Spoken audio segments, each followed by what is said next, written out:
When I was 13, I attended a lot of the Kiwanis Club meetings that my father attended because he was a member of Kiwanis. And in those days, I remember sitting having dinner with Andy Wold and Mike Shane and the people that were involved in the businesses here in town. The superintendent of schools, the principal of the high school, all became very good friends of my father. I remember an evening with AJ and Skip Rowley, Bob Catterall, and some others who were leaders in the community. My husband was Marvin Mohl. The mayor of Issaquah at the time we came here was a man by the name of Bill Flintoff, who, of course, was an undertaker and knew everybody. And Bill seemed to be a person who liked Marvin and felt that Marvin could do things for the town. Issaquah at the time was being shepherded by Mayor Bill Flintoff, and Bill was very adamant to his townspeople and to his city council that the city needed growth.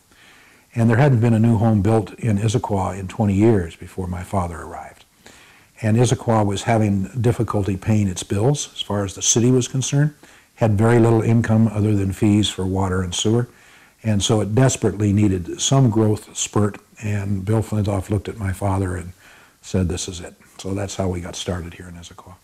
When Bill Flintoff and his wife were developing property and so forth, it was them that said, "George, you know, you're out here doing all this showing the land, you need to get your real estate license," and so forth. And it was their influence and his association with them that got him involved.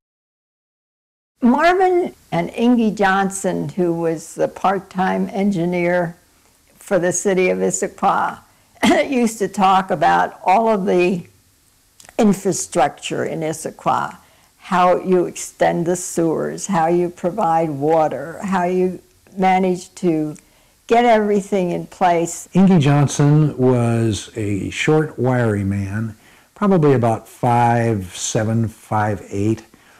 He didn't have an ounce of fat on him. He was very, very strong. I can't remember what kind of car he drove, but when he was on our job sites, he had a pickup truck. And that pickup had a City of Issaquah emblem on it. He typifies the old-time folks here in Issaquah, inasmuch as he was a one-man show. He had all the confidence in the world, but he headed the Public Works Department. He was responsible for all of the water lines in the city. If something broke, a fire hydrant or whatever, it was Ingy's job to fix it. If you were expanding the city water lines, it was Ingy's job to oversee it and inspect it. And Ingy never wrote anything down. So you had to find Ingy before you could start anything. You had to find Ingy before you could finish anything. And as Ingy got older, and everybody knew that he was going to be replaced, there was a mad dash to get Ingy to try to write everything down that was in his head. It was never successful, and over the years, they've had to, by just finding things that weren't quite right, rebuild what we call the as-built drawings.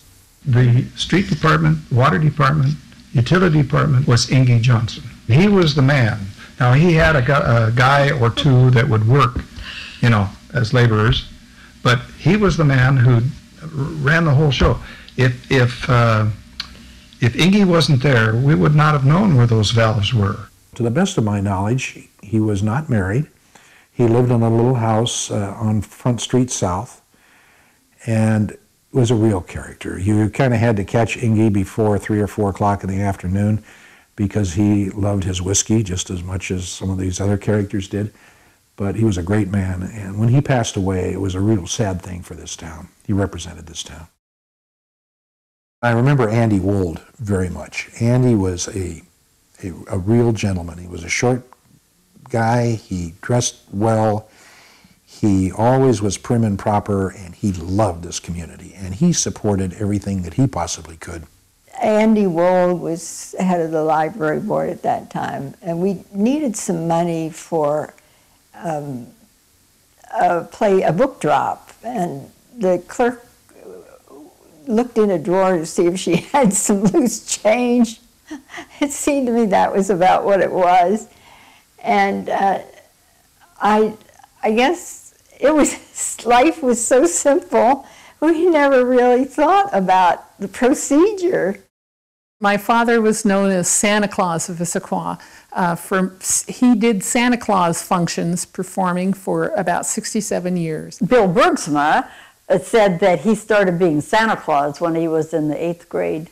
And we used to have him come to the house when we had little kids, and we would put a present out on the porch, and then it would be like Santa Claus would bring that. It started when he was in, I think, the 8th grade. He was the huskiest kid in school, and one teacher asked him if he would be Santa Claus for a school performance or function of some kind, and I think they had a little flannel suit that they loaned him to be a Santa Claus. From that point on, he kind of took it on himself every year and became a Santa Claus. He would go to about 100 places each Christmas. He did this as a service, not for a paying job. He loved kids, he loved people. He knew everybody in town, and everybody in town knew him. One of the people I've mentioned who was involved in our lives as a church was Bob Catterall. Bob was in Issaquah before I was. He had been working with George Rowley. George was, I think, the first realtor in town, and Bob was the second. He had started Eastside Realty. Bob was a real estate man here who started to work with my father back in the late 50s. It happened that I bought my first house through Bob, so we got acquainted when I moved here in 1966. Later on, when we took over the Issaquah Theater,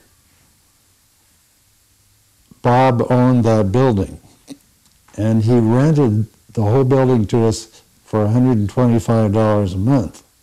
We were quite different, but in the way we approached things politically and so forth, it's a special relationship to know someone with whom you can agree or disagree, and it doesn't matter. We could sit down and talk about it. He used to call me a bleeding heart liberal because I was out helping everybody. Well, he was doing the same thing. Bob was involved in everything in Issaquah. If there was a need for an MC for the parade for Salmon Days, Bob would be the one that would be called. Bob died about 3 years ago.